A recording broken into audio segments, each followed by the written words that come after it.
Estamos esta tarde con el licenciado Rafael Rivera Castillo, amigo de este canal, una persona de reconocida trayectoria en el gremio nuestro y es además managing partner de PDO en nuestro país. PDO claramente sería una de las 4 firmas más grandes de nuestro país. En el mundo es la firma número 5 en tamaño y es una firma realmente relevante, realmente de importancia. Y Rafael Rivera es una persona realmente respetada en el gremio de la tributación. Y invitamos a Rafael para poder conversar de un fallo reciente, hace unos días atrás, de la Corte Suprema de Justicia sobre la inconstitucionalidad de la figura del arbitraje. La figura del arbitraje, entonces, nos dice la Corte que es inconstitucional, pero lo dijo en un periodo bastante rápido. Rafa, te pregunto, ¿tu impresión inicial era que la Corte se iba a demorar los 15 años que se demoró con la inconstitucionalidad del ITBMS, con la Ley 6 y la Ley 61 del 2002? ¿O tú pensabas que esto iba a tener una resolución así de rápida?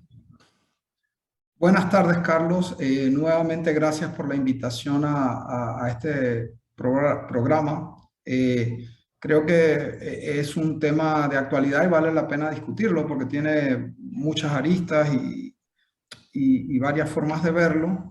Pero para iniciar con tu pregunta específica, mi percepción era que la Corte en esta oportunidad no iba a demorar tanto tiempo como, por ejemplo, el caso del ITBMS, porque el tema del Código Tributario ya ha estado, digamos, suspendido en el tiempo por aproximadamente, ya vamos para 4 años, casi 3 años y algo.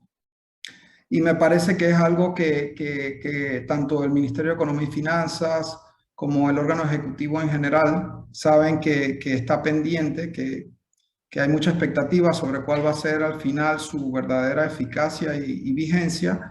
Y este era como un tema pendiente y me parece pues saludable que la Corte se haya pronunciado en un tiempo razonable, digamos. Y además de eso, nosotros hemos visto varias leyes parecidas que terminan con un resultado idéntico a el del arbitraje. Y todas van a lo que hemos conversado hace unas horas atrás de nosotros todos queremos formar parte del resultado, no del proceso. Es decir, queremos estar flacos, pero nadie quiere hacer ejercicio y dieta. El arbitraje tributario de alguna forma tiene una razón en la mora judicial y para no hacer el proceso que involucra contratar notificadores, contratar abogados, ponerles una computadora, ponerles un puesto, darle presupuesto a la DGI, queremos bypasearnos ese proceso y lograr el resultado con unos árbitros ahí que pusiéramos en forma ad hoc y de alguna manera lograr el resultado sin proceso. Te pregunto, ¿qué tú crees que falló en este intento del arbitraje? Bueno, fallaron varias cosas, a mi parecer. La primera que falló es que, a mi criterio, nunca debió estar incluido una legislación, digamos, completa sobre arbitraje tributario en un código tributario. Realmente esto era la creación de una especie de jurisdicción alterna para manejar el tema de tributos y eso debió manejarse desde el inicio de manera separada y no con el Código Tributario, que lo que debería establecer es una serie de principios comunes y reglas simplificadas para manejar los litigios entre la administración tributaria y el contribuyente. Y hay una parte del fallo que pareciera recordarnos el caso Cobranza del Istmo, donde la Corte dice, palabras más, palabras menos, que la función pública no es delegable. Ya lo había intentado Cobranza del Istmo. Igual, vamos a bypasear el proceso, vamos a resultar a cobrar sin esforzarnos, nada más tercerizando la función. La Corte en Cobranza del Istmo dijo, no se puede. Tienes tú que hacer la cobranza, esto no es delegable. Aquí parece la Corte decir lo mismo, que básicamente es decir que tú tienes que cobrar los impuestos, tú tienes que hacer el procedimiento, no lo puedes tercerizar. Habiendo visto estos dos precedentes, ¿tú crees que en la tributación nuestra hay algún radio de acción para tercerizar algo? ¿Qué cosa tú crees que todavía se puede tercerizar viendo estos dos intentos fallidos? Sí, A mí me parece que la Corte Suprema de Justicia ha sido bastante, digamos, restrictiva en su visión con respecto a esta posibilidad de delegar o, digamos, otorgar a terceros la ejecución de algunas partes del rol de recaudación, ¿no?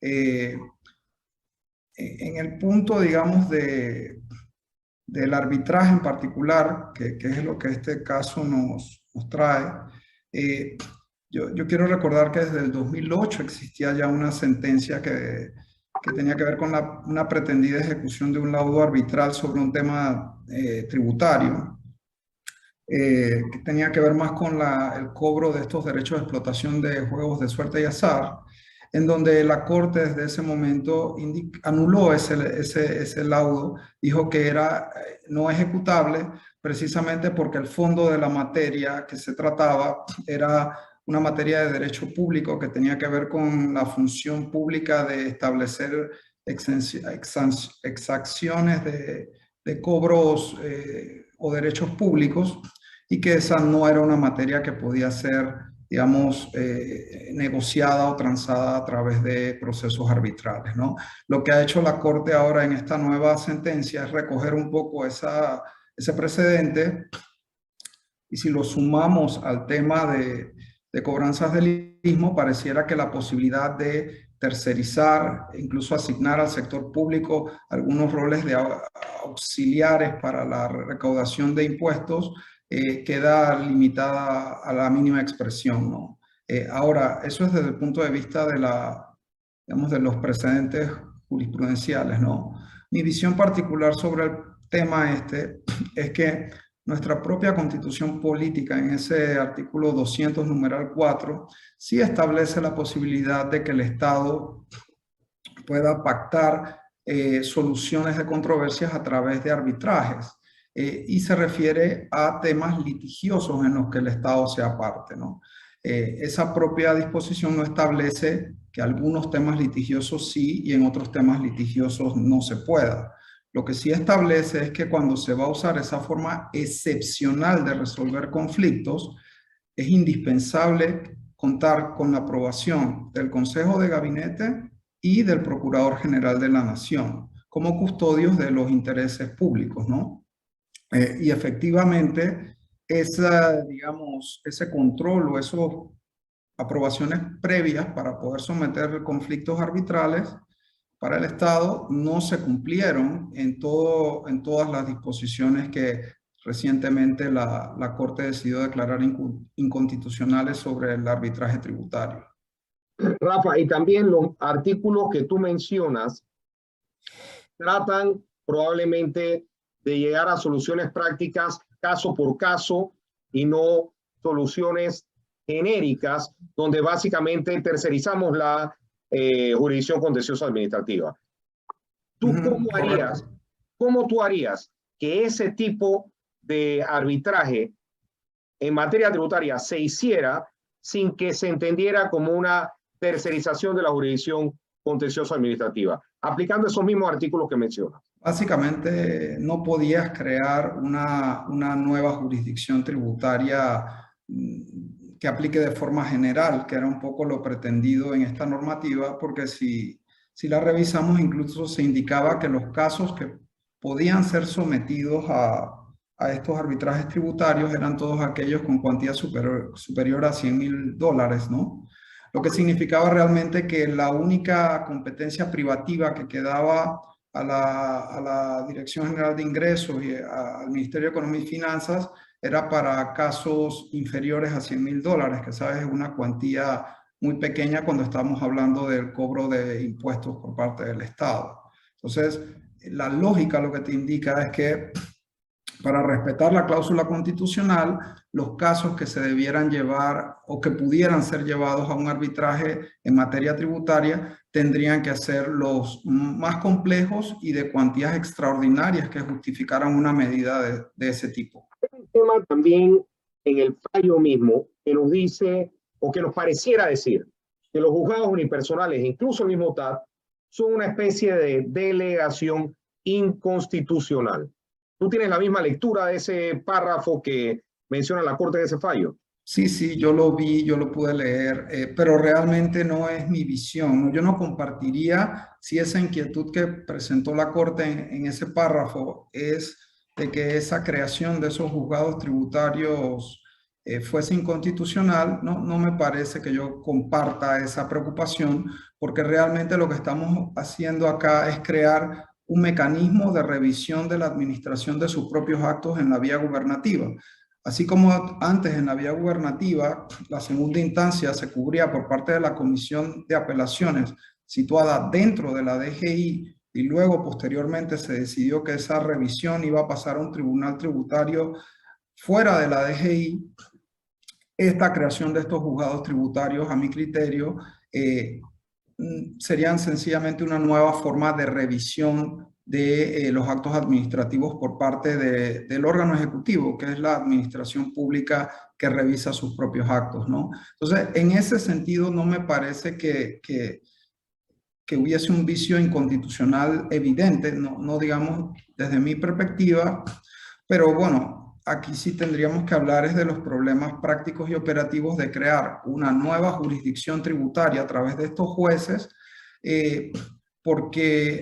pero más viéndolo desde el punto de vista presupuestario y de administración pública, porque efectivamente, tomando el Tribunal Tributario como referencia, hay que asumir los costos que conllevaría la implementación y entrada en operación de estos nuevos juzgados que se proponen.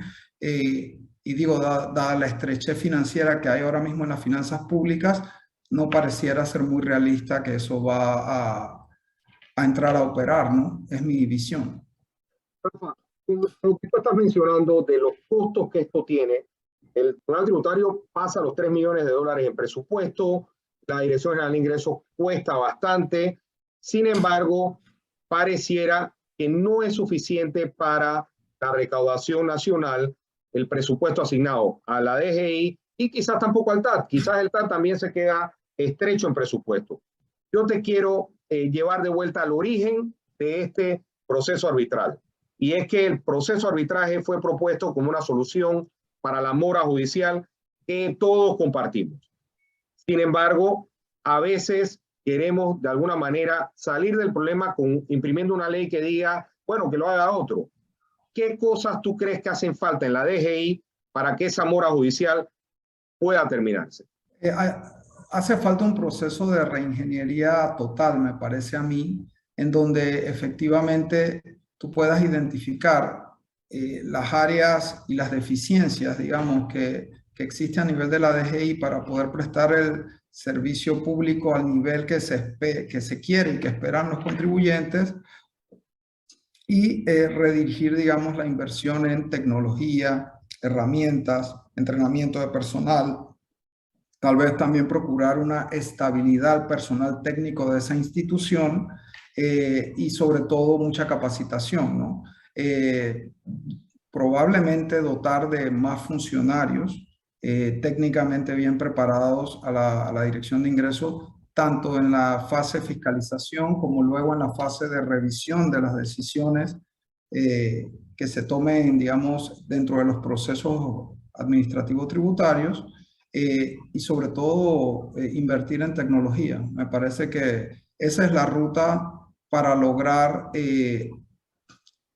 salir de esta mora, ¿no? que existe a nivel administrativo en los casos y los temas que ve la DGI, más que llevar esto por la vía de digamos, un camino corto para a través de una figura arbitral privada, desatender los problemas internos que son los que creo que todos sabemos que hay que atender y resolver, ¿no? Hay una crítica al fallo por algunos textos que realmente son sorprendentes algunos y para mí yo nunca he escuchado la inconstitucionalidad por rebote. Hay otros términos sueltos en el fallo que parecieran ser un poquito rebuscados. ¿Tú crees que este fue un fallo mal pensado o tú piensas que esos textos aislados no lo hacen un mal fallo? ¿Cuál es tu opinión en general de ese fallo? Yo pienso que tal vez esos textos están de más. Probablemente yo hubiese hecho una edición y hubiese eliminado varios de esos párrafos que no logran ningún objetivo concreto más que, sabes, utilizar palabras sofisticadas para querer decir algo que al final pocas personas entienden. Yo hubiese eliminado eso y quedarme con la parte, digamos, sustancial o de fondo de lo que se quiso decir, y que es claramente que las disposiciones que regulaban este arbitraje privado en materia tributaria no respetaban las normas constitucionales, ¿no? Sobre todo la cláusula que permite al Estado someter sus conflictos a arbitraje. Rafa, ¿y qué te dice que este fallo solo haya tenido 2 salvamentos de voto? Que todo está, o sea, los dos salvamentos de voto, primero a lo que se refieren es a que como la norma estaba en vacatio legis y no estaba siendo aplicada efectivamente, esos dos magistrados consideraron que el pronunciamiento de fondo no debía darse, ¿no? Es decir, esos dos magistrados tampoco fue que concluyeron que a su criterio estas normas sí cumplían con la Constitución. Eso no lo dicen los salvamentos de voto. Los otros 7 magistrados que votaron por la inconstitucionalidad de esta normativa, me parece que había una claridad total de que no se cumplió con la norma constitucional, que es el artículo 200, numeral 4 de la Constitución. Ahora, ellos fueron más allá al decir que la función de recaudación de impuestos es una función de orden público que es imposible someter a arbitraje, pero el mismo fallo indica que cualquier conflicto que surja con motivo de la emisión de deuda soberana sí es sujeta a ser negociada o resuelta a través de arbitraje, ¿no? Entonces me parece que en realidad estamos hablando de finanzas públicas y de fondos, distintos orígenes de los fondos que se usan para las finanzas públicas y el presupuesto estatal. Uno es deuda y el otro es recaudación de impuestos. Entonces esa división no es tan prístina como lo presentan los magistrados, y a mi criterio, si la función de emisión de deuda soberana puede someterse a arbitraje, ¿por qué no podría someterse a arbitraje la otra función, que es la de recaudar impuestos, que es la otra fuente de recursos estatales? Entonces, yo creo que si se quiere pensar que el impuesto como institución es absolutamente, digamos, imposible someterlo a pactos arbitrales o a decisiones arbitrales, yo no comparto esa teoría, porque evidentemente en derecho comparado, tanto en jurisdicciones de, digamos, origen civil como anglosajón, se permite la posibilidad de pactar o decidir arbitralmente algunos conflictos, ¿no? Entonces yo creo que más que un problema de que la institución no lo permita, la institución de los impuestos me refiero, es un tema de que nuestra Constitución tiene reglas de que no se respetaron. Después de varios fallos, algunos que tú has mencionado, el de los casinos, el de la Junta de Control de Juegos, el de cobranzas del Istmo, este fallo que acabamos de leer sobre el arbitraje, ya probablemente nosotros podemos tener una teoría de qué cosas deberían ser la competencia de la DGI no delegables. El mismo fallo habla de que existe una constitución escrita y una no escrita. Tú incluso pudieras pensar que ya podemos hablar de que parte de la constitución, esa no escrita que le gusta hablar a algunos, es que los impuestos no pueden ser tercerizados ni su recaudación. ¿Tú pensarías que eso puede ser parte de esa constitución no escrita, o por lo menos ya estamos escribiendo esa no escrita, por lo menos de esa parte? ¿Tú le ves mérito a esa idea? Sí, y más que mérito, creo que es una realidad. Entonces, tú me conoces y yo siempre he sido un profesional que me parece que funcionar de espaldas a la realidad no le conviene a nadie. Y nuestra realidad es que nuestra jurisprudencia va por esa ruta. Rafa, hay existen varios colegas nuestros que veían en el arbitraje tributario alguna especie de fuente de ingresos y que ellos iban a ser los árbitros. Había gente que se había metido en diplomado y había mucha expectativa sana, yo no estoy criticando eso, de ser los árbitros en esta jurisdicción arbitral. Sin embargo, cuando vemos el procedimiento en la fase de alegatos, nadie opinó, opinaron un par ahí, no opinaron mucho en el procedimiento de fase alegato. ¿Por qué tú piensas entonces que estas normas tienen una gran expectativa en varios colegas, pero esos mismos colegas no van a defender su proyecto vía algún tipo de alegato en la fase alegada. No puedo especular sobre las razones por las cuales algunos habrán presentado alegatos y otros no, pero sí me da la sensación de que la visión de muchos de los especialistas en temas tributarios no era la misma con respecto a este tema del arbitraje tributario. Es decir, algunos consideran que la norma se quedó muy deficiente, no atendió a los principios constitucionales que se prevén para la figura del arbitraje, así que no iba a tener un buen resultado ese proceso. O otros pensaron que se podría subsanar estos defectos por vía reglamentaria, y efectivamente en materia constitucional eso no es viable, porque al final lo que tú contrastas como juez constitucional es la norma demandada con la Constitución, y no puedes estar esperanzado a que reglamentariamente se suplan otras cosas o se enmienden cosas. Así que para mí era un poco crónica de una muerte anunciada, porque siendo una materia tan compleja y sabiendo que teníamos este precedente del 2008, lo más lógico era que desde el momento en que se presentó esta iniciativa en la Asamblea se hubiese debatido ese tema de fondo, se hubiese discutido los pros y los contras de ese precedente jurisprudencial del Pleno de la Corte o de la Corte, porque era la Sala Cuarta, pero que se hubiese debatido a fondo esta situación de por qué, por ejemplo, la deuda soberana sí se puede someter a arbitraje y los impuestos no. O sea, y haberlo hecho de una forma mucho más siguiendo el menú que establece la propia Constitución para hacer arbitrajes, ¿no? Así que este destino era como previsible, pues, de esta norma, me parece a mí. Y hablando de ese mismo destino, es mi sensación que por mejor intención que haya habido en el Código de Procedimiento Tributario y quienes estaban detrás de eso, la realidad a veces supera las buenas intenciones, los retos a veces superan las buenas intenciones. Ya este fallo elimina un número plural de artículos de ese código. El código ha tenido que ser aplazado en muchas ocasiones, 2 o 3 años de aplazamiento por razones presupuestarias, otras razones. ¿Tú crees que ya llegó el tiempo de incluso replantearnos la derogatoria total de ese código, volver a hacerlo, empezar de cero y ver si de alguna manera le damos algún sentido a los méritos que sí tiene el código en varios artículos, pero quizás estos otros han enredado la posibilidad de tener un código en verdad viable? ¿Cuál sería tu opinión sobre, hey, hacer tabla rasa con lo que pasó, vamos a empezar de cero, rescatemos los artículos que se pueden cumplir, los que no se pueden cumplir por motivos presupuestarios, olvidémonos de eso, pero ya tengamos una estabilidad de que este es el texto del código y ya lo demás que no es alcanzable, bueno, olvidémonos de eso y sigamos adelante? ¿Cuál es tu opinión del texto entero de ese código, sabiendo que se han eliminado un montón de artículos por imprácticos desde el punto de vista presupuestario o por inconstitucionales como el arbitraje tributario? Sí, gracias. Mira,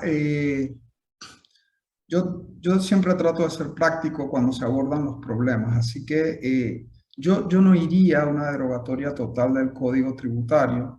Me parece que nos retrasaríamos más en el tiempo, lo cual no es óptimo.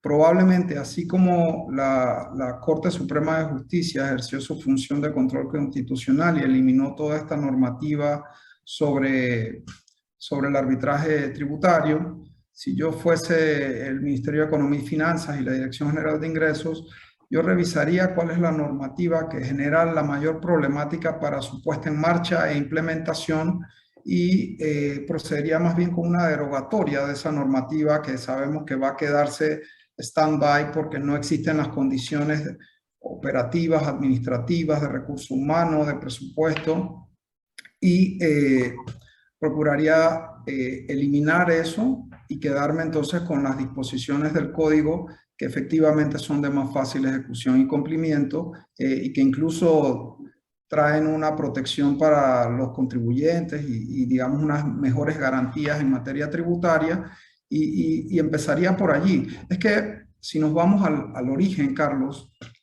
si tú vas y buscas el código tributario modelo CIA o el código tributario tradicional del modelo OEA, BIT, son normas que establecen principios y reglas fundamentales para regular la relación del fisco y el contribuyente. No son normas que crean jurisdicciones arbitrales, no son normas que crean jurisdicciones tributarias. Realmente se mezclaron múltiples temas que desde el inicio se podía anticipar que iban a generar fricciones y problemas como las que estamos viendo, de que el código termina siendo aplazado en una parte muy importante por esos temas prácticos que no pueden no se pueden, digamos, dar inicio a esa operación. Y yo me hubiese quedado con las normas y principios fundamentales que son los que prevé un código tributario normal. Y probablemente yo conservaría eso y eliminaría lo demás. Hasta que estemos, digamos, preparados y habiendo hecho un análisis sesudo de si se crea una jurisdicción de jueces tributarios, si se crea una jurisdicción arbitral tributaria por separado, etc. Pero hay unas normas básicas que yo podría conservar y que podrían orientar esa relación fisco-contribuyente. Rafa, hay otro fallo reciente que también trata de enmendar la relación fisco-contribuyente y también trata a la DGI como una especie de paladín de ir a buscar en Sala Tercera una especie de revocatoria de un fallo del TAT, precisamente por lo mismo. A veces nos enamoramos de los temas, tienes 1000 casos, pero nada más te enamoras de ese para ya pelearlo hasta las últimas consecuencias. La Corte entonces le dice a la DGI, no señor, el TAT falló, usted se la aguanta, a pesar de que, cuidado, que el TAT se equivocó y quizás hubo desde corrupción hasta impericia, lo que tú quieras que haya, pero nos organizamos en sociedad de forma que el TAT dice la última palabra en la vía gubernativa. Cualquier otra cosa que como DGI no te haya gustado, te la tienes que aguantar, punto. Esa es la forma en que nos organizamos. Te pregunto algo, con este precedente, ¿tú crees que podemos nosotros llegar a concluir, mira, la DGI tiene tantas cosas por hacer, que a veces es importante que se concentre en los fundamentos más básicos y no en estar buscando leyes, haciendo leyes, litigando, y sencillamente concentrarse en la labor de recaudación, hacerlo bien y evitar meterse en proyectos muy grandes que después terminan quitándole tiempo de la labor de recaudación? ¿Qué opinión te merece ese fallo en particular, donde la DGI en el director anterior se fue hasta las últimas consecuencias y la Corte le dijo, no señor, la última consecuencia para usted fue cuando usted terminó de pelear su caso en el TAT. Después ahí no me pelea una tercera, cuarta, quinta instancia, las cosas se acaban para usted en el TAT. Sí, con respecto a eso, creo que es importante destacar que ya existían dos precedentes previos donde se dieron situaciones similares.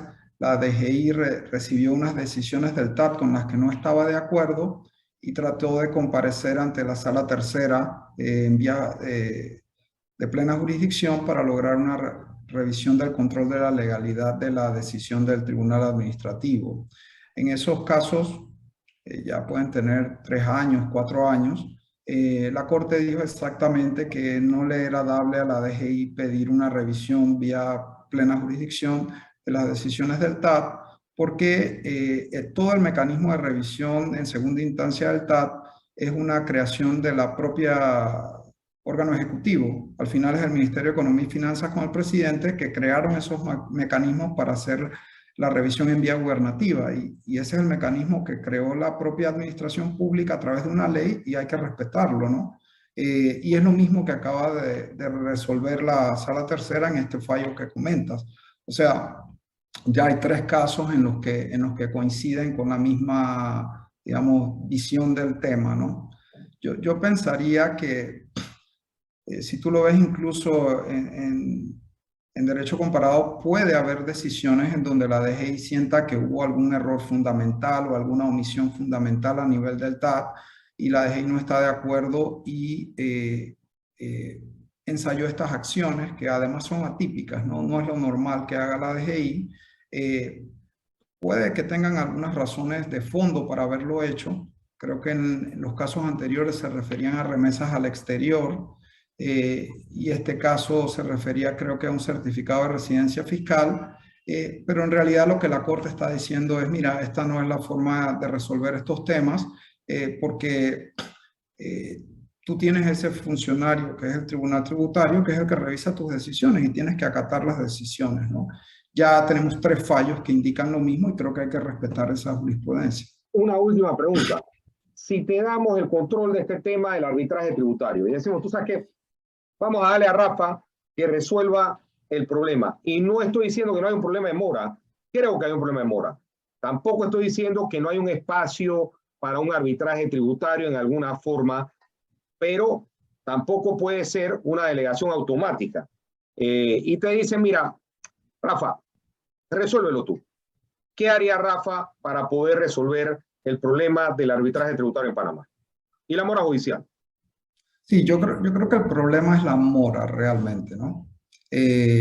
Más que el arbitraje. El arbitraje es una herramienta que se ha buscado para tratar de trabajar sobre esa mora en materia tributaria.